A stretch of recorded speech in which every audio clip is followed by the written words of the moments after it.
Десятки кустов помидоров и столько же огурцов. Чуть дальше картошка и зелень. Покупать ничего не нужно, все свое домашнее. Прополоть грядки, собрать сорняки и полить растения. Фатима Точиева проводить свободное время в огороде любила с детства. К этому ее приучили родители. На своей земле она выращивает не только овощи, но и фрукты вместе с ягодами.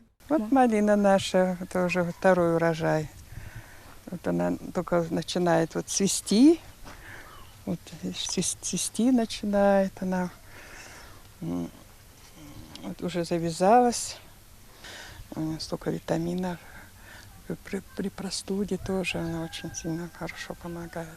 Слива, персики, абрикосы, яблоки. И это еще не весь список фруктов, которые радуют Фатиму и ее мужа на протяжении сезона. Все культуры в хозяйстве соседничают по закону огородничества. Секрет изобилия прост. Максимум внимания. Ну, как-то вот все вовремя ухаживать. И что вот они все, что требуется, поливать. И вовремя надо опрыскивать обязательно.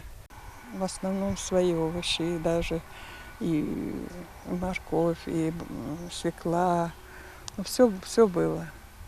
Все сажали. Выращенные овощи и фрукты кормят семью Точиевых круглый год. Помидоры и огурцы отправляют на засолку. Часть отдают соседям и родственникам. А из персиков, черешни, сливы, клубники делают варенье и компоты. Помимо прочего, женщина увлекается и садоводством. Здесь растут гортензии, голландские розы и герани разных видов. Сразу как зайдешь, настроение поднимается. Воодушевляет. Я очень люблю цветы. В основном у меня тут розы, лилии. Ну, так понемножку разные. Как ухаживаем, обычно, как обычно. Ухаживать, конечно, надо. Поливать надо, все это обрезать, опрыскивать.